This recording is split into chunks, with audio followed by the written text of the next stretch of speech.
Assalamualaikum warahmatullahi wabarakatuh. Perkenalkan, nama saya Yurunisa dengan NPM 21141515006, kelas A, jurusan Kehutanan Fakultas Pertanian Universitas Lampung tahun 2021.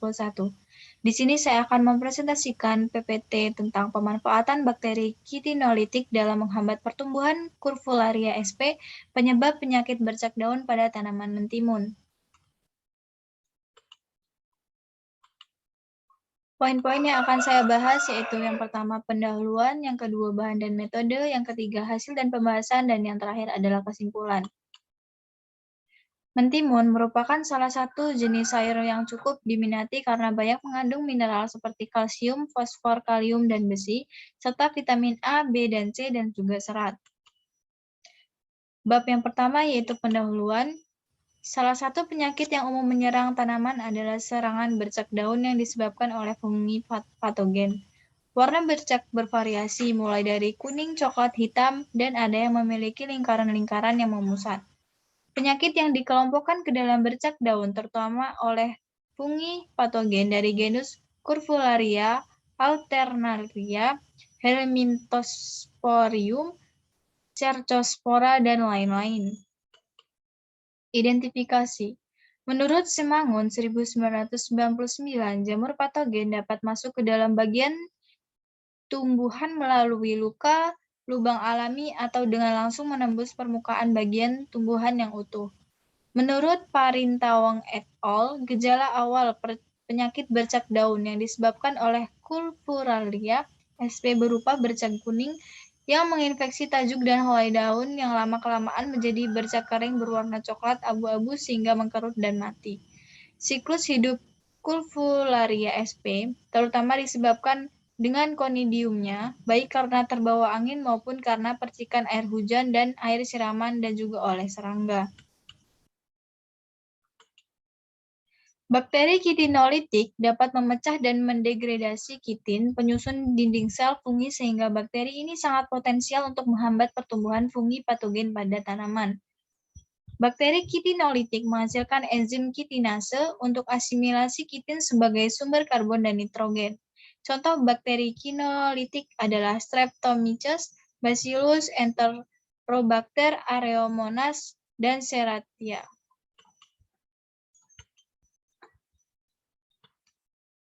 Kitinase merupakan hidrolase glikolisis yang mengkatalis dehidrasi kitin, yaitu senyawa polimer dari N-asetilglukosamin yang membentuk ikatan linier B1,4. Enzim kitinase banyak dimanfaatkan sebagai agen biokontrol terutama bagi tanaman yang terserang infeksi jamur. Pengendalian hayati jamur dengan menggunakan mikroorganisme kitinolitik didasarkan pada kemampuan mikroorganisme menghasilkan kitinase yang mampu melisiskan dinding sel jamur. Bab yang kedua yaitu bahan dan metode. Yang pertama, isolat bakteri kitinolitik. Isolat. Bakteri kitinolitik Bacillus sp BK13, Enterobacter sp BK15, Bacillus sp BK17, Enterobacter sp KR5, Enterobacter Glaucae LK8, dan Enterobacter sp PB17 yang digunakan merupakan koleksi laboratorium mikrobiologi Departemen Biologi FMIPA USU. Yang kedua adalah isolasi Curvularia sp. Daun mentimun yang memperlihatkan gejala penyakit bercak daun Curvularia dipotong.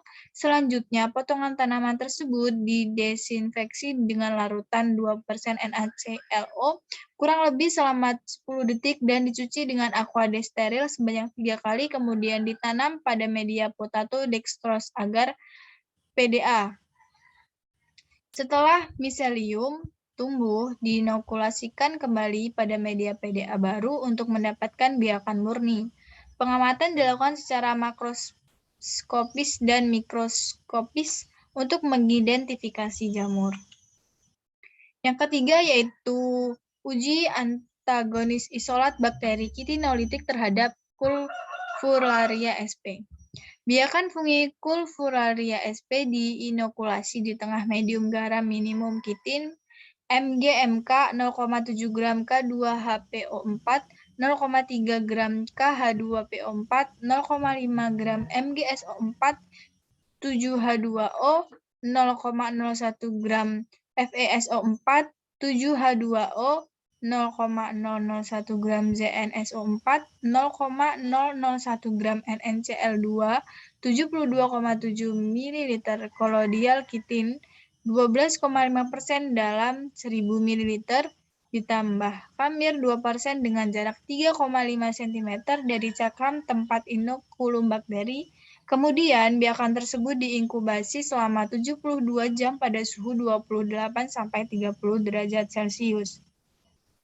Selanjutnya, suspensi bakteri kitinolitik sebanyak 10 mikroliter dengan konsentrasi 108 sel per mililiter 0,5 standar mc/lan diinokulasikan pada cakram berdiameter 0,6 cm dan diletakkan di bagian tepi media.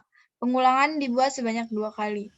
Pengukuran pertumbuhan Curvularia sp digunakan dengan cara mengukur batas akhir pertumbuhan dari fungi patogen pada sumbu X dan batas akhir pertumbuhan fungi patogen pada sumbu Y. Yang keempat adalah pengamatan struktur hifa abnormal. Pengamatan struktur hifa secara mikroskopis dilakukan dengan cara mengamati ujung miselium pada daerah zona hambat fungi patogen. Pengamatan struktur hifa secara mikroskopis dilakukan dengan cara mengamati ujung miselium pada daerah zona hambat fungi patogen. Abnormalitas pada pertumbuhan miselium fungi patogen seperti pembengkokan ujung miselium, miselium pecah, miselium terbelah, miselium bercabang, miselium lisis, dan miselium tumbuh kerdil yang diamati di bawah mikroskop. Yang kelima yaitu uji potensi serangan Curvularia sp. Biarkan Curvularia sp diremajakan pada cawan petri selama kurang lebih 7 hari.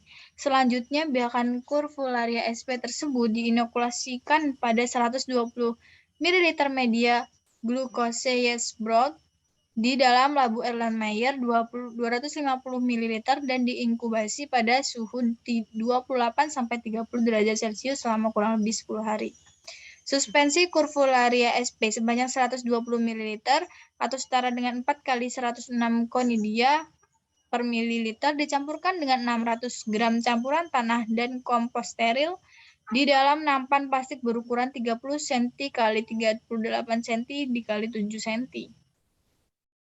Benih mentimun masing-masing 30 benih ditanam ke dalam tiap nampan. Benih ditanam ke dalam media tanam yang tidak dicampurkan dengan suspensi Curvularia sp digunakan sebagai kontrol. Reisolasi terhadap Curvularia sp dilakukan dengan memotong jaringan pada bagian daun yang menunjukkan gejala bercak daun jaringan tersebut, kemudian didisinfeksi dengan menggunakan larutan 2% NaClO selama kurang lebih 10 detik dan dicuci dengan aqua steril sebanyak 3 kali lalu ditanam pada media PDA. Yang keenam adalah penghambatan serangan Curvularia sp pada benih mentimun. Suspensi biakan Curvularia sp sebanyak 120 ml dicampurkan dengan 600 gram campuran tanah dan kompos steril ke dalam nampan plastik berukuran 30 x 38 x 7 cm. Benih mentimun yang telah direndam dengan suspensi bakteri kitinolitik dengan konsentrasi 108 sel per mili selama 30 menit ditanam masing-masing 30 benih ke dalam tiap nampan, kemudian ditutup dengan plastik. Benih yang direndam pada aqua steril yang tidak diinokulasi bakteri kitinolitik digunakan sebagai kontrol kemudian ditanam. Ulangan dilakukan sebanyak 3 kali untuk masing-masing perlakuan. Parameter yang diamati adalah tanaman yang terserang bercak daun, tinggi tanaman, dan jumlah daun selama persemaian 30 hari. Menurut Suryanto et al., pengurangan presentasi bercak daun dihitung dengan rumus pengurangan bercak daun, kontrol dikurang kontrol, perlakuan dikali 100%, kontrol plus dikurang kontrol min. Yang ketiga, hasil dan pembahasan. Yang pertama, isolasi Curvularia sp. Karakteristik mikroskopisnya berupa hifa bersekat, konidia tunggal atau lebih yang terdapat pada ujung hifa, bersepta 3, bagian sel konidia kedua lebih besar dan berwarna gelap daripada bagian sel yang lainnya. Konidiofornya berwarna coklat tua, tidak bercabang, dan bersepta. Yang kedua ada uji antagonis bakteri kitinolitik terhadap Curvularia sp. 6 isolat bakteri tersebut mampu menghambat pertumbuhan Curvularia sp. Hal ini dapat dilihat dari terbentuknya zona hambat pada pertumbuhan Curvularia sp oleh bakteri kitinolitik. Pada hari ke-7, isolat bakteri kitinolitik yang memperlihatkan efektivitas paling tinggi dalam menghambat pertumbuhan Curvularia sp adalah Bacillus sp BK13 dengan zona hambat 2,75 cm dan Enterobacter sp BK15 dengan zona hambat 2,55 cm. Isolat bakteri kitinolitik yang memperlihatkan efektivitas paling rendah adalah isolat Enterobacter sp PB17 dengan zona hambat 1,3 cm. Menurut Suryanto et al., perbedaan efektivitas penghambatan pertumbuhan jamur disebabkan oleh adanya perbedaan komposisi dinding sel jamur, keberadaan kitin pada miselium jamur, perbedaan laju pertumbuhan bakteri. Senyawa kitin pada yang tersedia pada media uji MGMK menyebabkan produksi enzim kitinase pada 6 isolat bakteri kitinolitik makin meningkat, sehingga senyawa kitinase tersebut mempercepat proses degradasi dinding sel. Menurut Wong et al., polimer kitin yang merupakan salah satu komponen dinding sel hifa fungi dihidrolisis oleh enzim kitinase sehingga dapat menghambat pertumbuhan hifa fungi patogen. Yang ketiga adalah pengamatan struktur hifa abnormal. Aktivitas antagonis dari 6 isolat bakteri kitinolitik memiliki penghambatan yang hampir sama, menyebabkan hifa Curvularia sp mengalami pertumbuhan hifa yang abnormal diantaranya hifa lisis, hifa patah, hifa bengkok, hifa melilit, hifa menggulung, dan hifa kerdil. Yang keempat adalah uji potensi serangga Curvularia sp. Serangan Curvularia sp terhadap benih mentimun dari hasil uji potensi serangan menimbulkan penyakit bercak daun dengan presentasi serangan sebesar 66,2%. Hal ini menunjukkan bahwa Curvularia sp bersifat patogen dan menyebabkan penyakit bercak daun meskipun tidak menyebabkan kematian.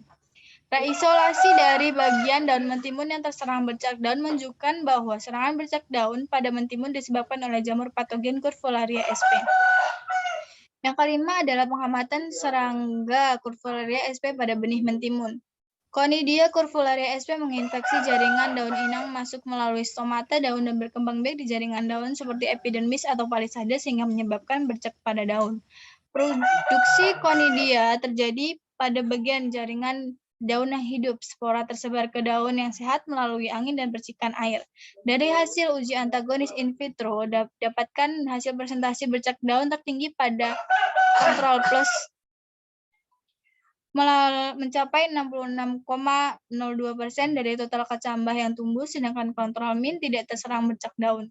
Perlakuan benih yang direndam dengan suspensi bakteri kitinolitik lalu ditanam pada media tanam yang telah diberi suspensi Curvularia sp, presentasi serangan bercak daun yaitu untuk Bacillus sp BK13 sebesar 38,2% dari total kecambah yang tumbuh, sedangkan untuk Enterobacter sp BK15 presentasi serangan bercak daun sebesar 32,34% dari total kecambah yang tumbuh. Kitinase atau B1,4 homopolimer N-asetilglukosamin merupakan enzim yang mendegradasi kitin menjadi monomernya yaitu N-asetilglukosamin. Enzim kitinase memutuskan ikatan B1,4 asetamido 2-deoksideglikosida. Perlakuan benih yang direndam dengan suspensi bakteri kitinolitik lalu ditanam pada media tanam yang telah diberi suspensi Curvularia sp, persentase serangan bercak daun yaitu untuk Bacillus BK13 sebesar 38,2% dari total kecambah yang tumbuh, sedangkan untuk Enterobacter sp BK15 presentase serangan bercak daun sebesar 32,34% dari total kecambah yang tumbuh. Menurut Oku, peranan dalam ketahanan tanaman terhadap serangan patogen yaitu terdapat dua cara, yaitu menghambat pertumbuhan jamur patogen dengan cara langsung menghidrolisis air jamur dan melalui pelepasan elisitor endogen oleh aktivitas kitinase yang memicu ketahanan pada inang. Menurut Graham, aktivitas kitinase yang umumnya rendah pada jaringan tanaman sehat dapat diinduksi sehingga aktivitasnya menjadi tinggi dengan adanya infeksi jamur patogen.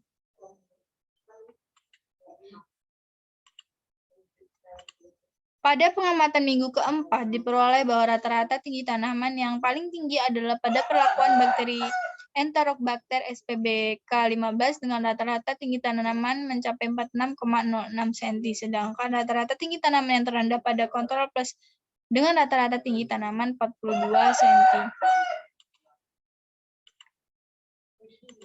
Parameter jumlah daun dihitung setiap minggu selama 4 minggu, sama halnya dengan pengamatan tinggi tanaman. Pada pengamatan jumlah daun juga tidak terdapat perbedaan rata-rata jumlah daun. Hal ini terdapat dilihat pada gambar, yaitu rata-rata jumlah daun pada setiap perlakuan mencapai 6-7 helai pada minggu keempat. Kesimpulan. Dari hasil penelitian yang dilakukan diperoleh kesimpulan yaitu isolat bakteri kitinolitik yang memiliki efektivitas tertinggi dalam menghambat pertumbuhan kurvularia sp secara in vitro ialah isolat Bacillus SPBK 13 dan Enterobacter SPBK 15. Sementara isolat dengan efektivitas penghambatan terendah adalah isolat Enterobacter SPBK PB17, isolat bakteri kitinolitik Bacillus SPBK 13 dan Enterobacter SPBK 15 mampu menghambat serangan kurvularia sp penyebab bercak daun mentimun secara in vitro dengan penurunan serangan bercak daun mencapai 50% untuk Enterobacter SPBK 15, sedangkan untuk isolat Bacillus SPBK 13 turun hingga 43,75%. Terima kasih, sekian dapat saya sampaikan. Kurang dan lebihnya saya mohon maaf. Saya akhiri. Wassalamualaikum warahmatullahi wabarakatuh.